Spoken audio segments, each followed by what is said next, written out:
कई खबरें सुनी होंगी, लेकिन अब दिल्ली के मशहूर शैक्षणिक संस्थान पर धर्मांतरण का आरोप लगा है। यह सनसनीखेज आरोप लगा है दिल्ली के जामिया मिलिया इस्लामिया यूनिवर्सिटी पर। यह आरोप लगाया गया है कॉल फॉर जस्टिस नाम की संस्था ने। क्या है आरोप, उस पर क्या है जामिया मिलिया प्रबंधन का टेक, ये रिपोर्ट देखिए।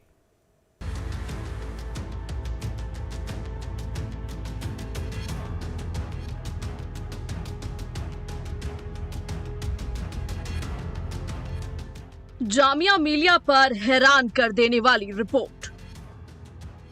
जामिया मिलिया में चल रहा धर्मांतरण का खेल। जामिया का गठन 1920 में हालांकि अल्पसंख्यक संस्थान के रूप में हुआ था, लेकिन केंद्रीय मदद करने के बाद इस संस्थान का अल्पसंख्यक दर्जा तो रखा गया, लेकिन इसमें सभी दर्जे के लोग यानी सभी धर्म के लोग छात्र पढ़ते आए। लेकिन हाल के कुछ दिनों में जामिया मिलिया इस्लामिया पे कई सनसनीखेज आरोप लगाए गए।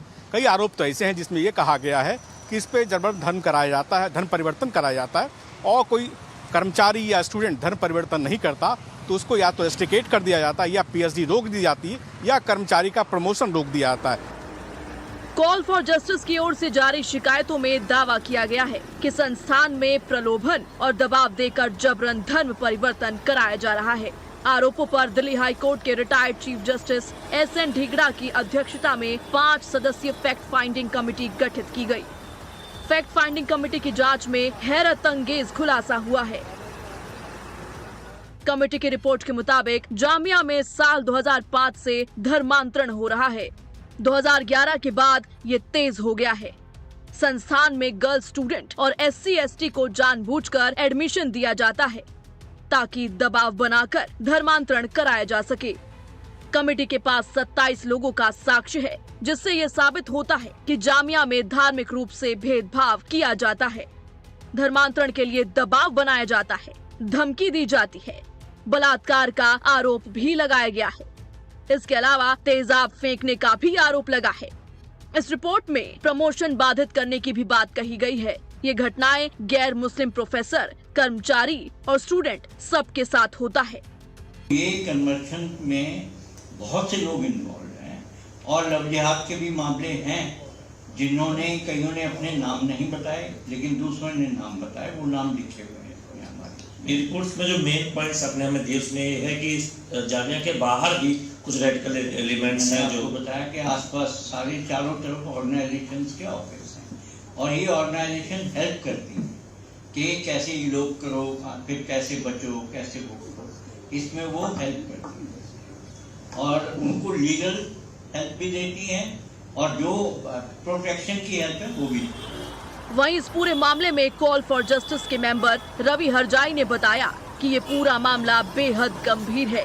जो जानकारी हमारे पास आई थी, उनका हमारा मुख्य उद्देश्य तहकीकात करना, जानना कि ये जो कुछ लोग बता रहे हैं ये वास्तव में हुआ है या नहीं हुआ है, उनके एविडेंसेस लेना, उसको रिकॉर्ड करना, वो सब हमने किया और उससे हमें मालूम चला कि ये मामला थोड़ा गंभीर है। इसके अतिरिक्त भी वहाँ पर काफी कुछ गतिविधियां हो रही हैं, जैसा कि जस्टिस ढींगरा ने अपने अभी रिपोर्ट में बताया। इस खबर के खुलासे के बाद हर कोई हैरान है।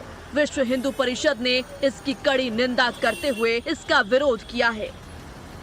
जहाँ जामिया हो या और भी विश्वविद्यालय होंगे, ये जितने भी इस्लामिक सेंटर हैं, यहाँ पर अगर हिंदू काम कर रहा है, गैर मुस्लिम काम कर रहा है, उसको मुसलमान बनने का हर हथकंडा ये अपनाते हैं, पैसे देने से लेकर के धमकाने तक। इस पूरे मामले पर आरोपों की पड़ताल के लिए लाइव टाइम्स की टीम ने जामिया मिलिया इस्लामिया की पूर्व वीसी नजमा अख्तर से भी संपर्क साधा। नजमा अख्तर ने इस खबर को पूरी तरह से नकार दिया। उन्होंने कहा कि ये झूठी अफवाह और मनगढ़ंत कहानी है। इस फैक्ट फाइंडिंग टीम को किसने बनाया है? मैं धर्मेंद्र प्रधान के साथ संपर्क में थी, कभी भी ऐसी बात नहीं आई। ऐसी बात सरकार की तरफ से आती तो मैं जवाब देती। अगर ऐसी बात होती तो छात्र आवाज उठाते, मैं कार्रवाई करती। जिसने फाइंडिंग की है उसका क्या है?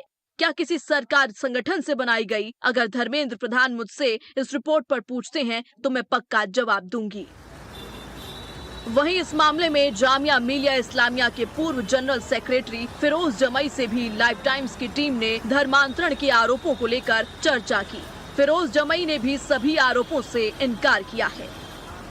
जो कहते हैं वो अपने बच्चों को यहाँ एडमिशन दिलाने का काम करें जामिया के अंदर, और अपने जब बच्चों को एडमिशन दिलाने का काम करेंगे वो देखेंगे कि यहाँ पर जितना प्यार है, जितना भाईचारा है, वो कहीं भी किसी भी जगह नहीं है। मेरा उनसे सिर्फ यही कहना है।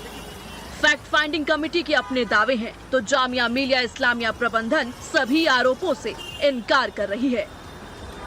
फैक्ट फाइंडिंग टीम ने 27 लोगों की जिरह करने के बाद उनके साक्ष्यों के आधार पर यह पाया कि जो आरोप जामिया मिलिया इस्लामिया पर लगे हैं वो सच है।